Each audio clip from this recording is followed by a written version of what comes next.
Desde os primeiros capítulos de Gênesis, o dilúvio sempre foi um dos eventos mais misteriosos e debatidos de toda a narrativa bíblica. Por séculos, as pessoas se perguntam: será que realmente toda a terra foi coberta por água? Será que cada montanha do mundo ficou submersa? Será que todas as civilizações foram destruídas ao mesmo tempo? Ou será que aquilo que chamamos de dilúvio global era, na verdade, um evento gigantesco, devastador, mas restrito à região onde vivia a humanidade da época? Hoje vamos atravessar essa questão com profundidade, mas também com clareza, deixando de lado ideias pré-concebidas, abrindo o texto bíblico e observando o que realmente está ali. Porque para entender o dilúvio, não basta olhar para a água. É preciso olhar para o motivo, para a corrupção humana, para o coração de Deus e para o propósito da história. Antes de seguir, já deixa o like porque isso ajuda demais o canal Último Véu a alcançar mais pessoas. E responde nos comentários: você acredita que o dilúvio foi global ou regional? E por quê?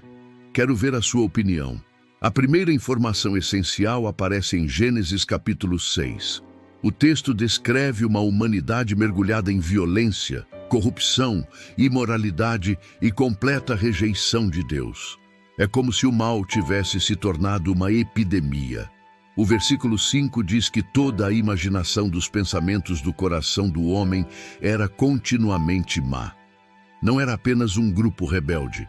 Não era uma região problemática. Era uma humanidade inteira tomada por um distanciamento absoluto do Criador. A maldade havia se tornado o idioma universal da época.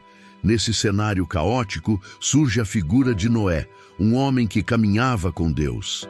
Ele não era perfeito, mas era íntegro. Em meio ao barulho da violência, Noé ainda conseguia ouvir a voz do Criador. E é aqui que surge o decreto. Deus anuncia que destruiria toda a carne, porque a terra estava cheia de violência. Mas o que exatamente significa toda a carne e toda a terra? Para muitos leitores modernos, isso soa imediatamente como todas as pessoas do planeta e todo o globo terrestre. Mas será que o texto exige essa interpretação? Ou será que ele descreve a totalidade da humanidade que vivia naquela região específica do mundo antigo? Uma das primeiras coisas que precisamos lembrar é que a Bíblia não foi escrita para leitores do século XXI. Ela foi escrita para antigos hebreus, vivendo no Oriente Próximo, com um vocabulário, uma cultura e uma visão de mundo completamente diferentes das nossas. Quando textos antigos usam palavras como toda a terra, muitas vezes significam toda a terra conhecida, todo o território habitado ou toda a região sob julgamento. Por exemplo, em Gênesis 41, quando a Bíblia diz que toda a terra veio ao Egito para comprar cereal. Obviamente não estava dizendo que indígenas da América do Sul, da Oceania ou da China viajaram até o Egito comprar comida. O texto está falando da região próxima, do contexto geográfico conhecido. A mesma expressão aparece em vários outros trechos bíblicos com sentido regional e não global. Em Gênesis 6 e 7, a palavra Eretz, traduzida como terra, pode significar tanto planeta quanto território, dependendo do contexto. E o contexto do mundo antigo não é o mesmo que o nosso mundo globalizado. Outra questão importante: a arqueologia e a geologia nunca encontraram evidências de um dilúvio global cobrindo toda a Terra ao mesmo tempo. Mas existem inúmeras evidências de grandes enchentes regionais, algumas catastróficas, em diferentes períodos da antiguidade, especialmente na Mesopotâmia, região onde a civilização humana, segundo a Bíblia, se desenvolveu inicialmente. E isso nos leva a outro ponto. A Bíblia descreve as origens da humanidade dentro dessa região. Adão, Eva, Caim, Abel, Sete. Toda a linhagem inicial se desenrola dentro de um território específico. Não existe no texto bíblico a ideia de que já existiam povos espalhados pelos continentes da Europa, África, Ásia, Oceania e Américas nos dias de Noé. O cenário é localizado. A corrupção descrita em Gênesis acontecia onde as pessoas viviam, e elas viviam todas no mesmo lugar. Portanto, quando Deus diz que destruiria toda a humanidade, isso não significa necessariamente todos os seres humanos da Terra inteira, mas sim todos aqueles que existiam naquele período e naquela região.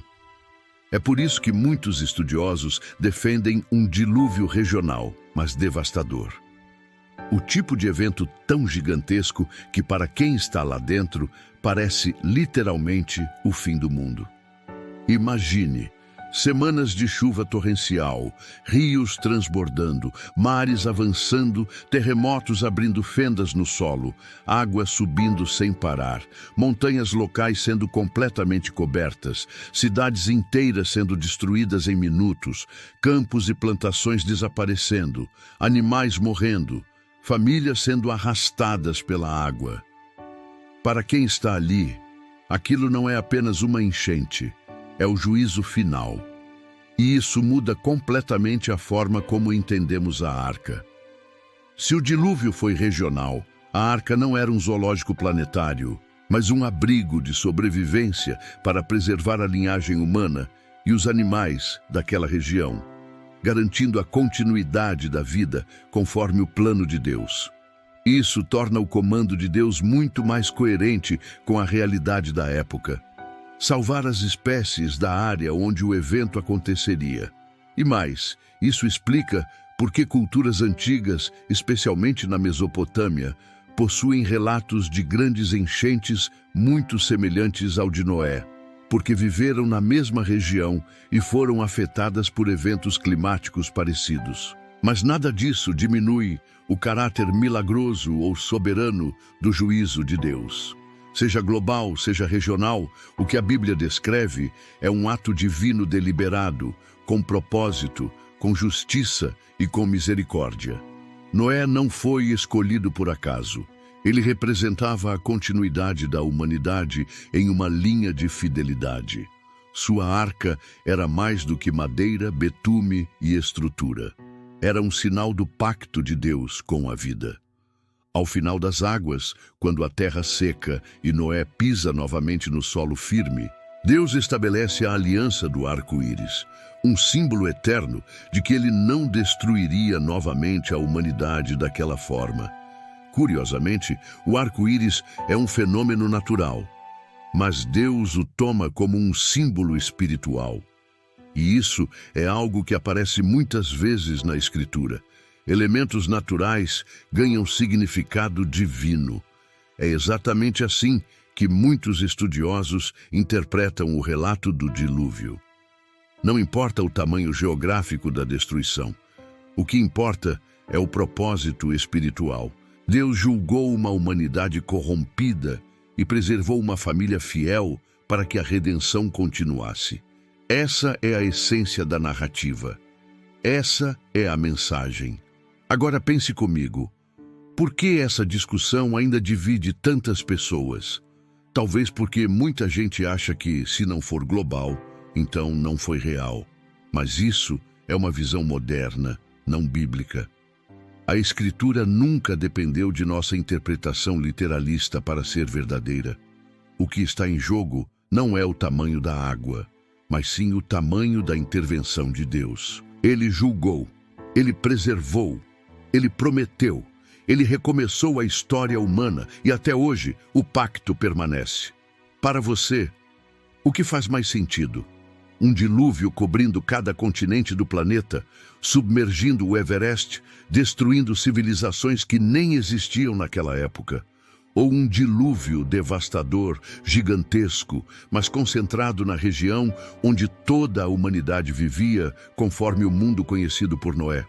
Seja qual for sua interpretação, o que não muda é o coração da história. Deus sempre julga a corrupção, mas sempre oferece um caminho de salvação.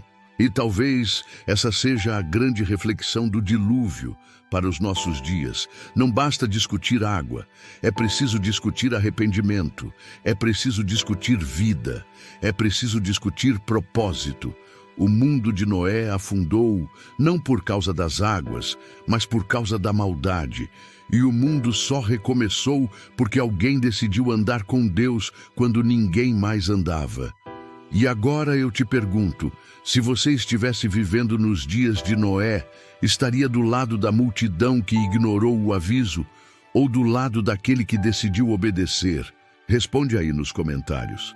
Quero saber qual leitura faz mais sentido para você, dilúvio global ou regional. E claro, se essa reflexão fez sentido para você, compartilha o vídeo, deixa o like e ajuda o canal, O Último Véu, a alcançar mais gente. Até o próximo véu que vamos levantar juntos.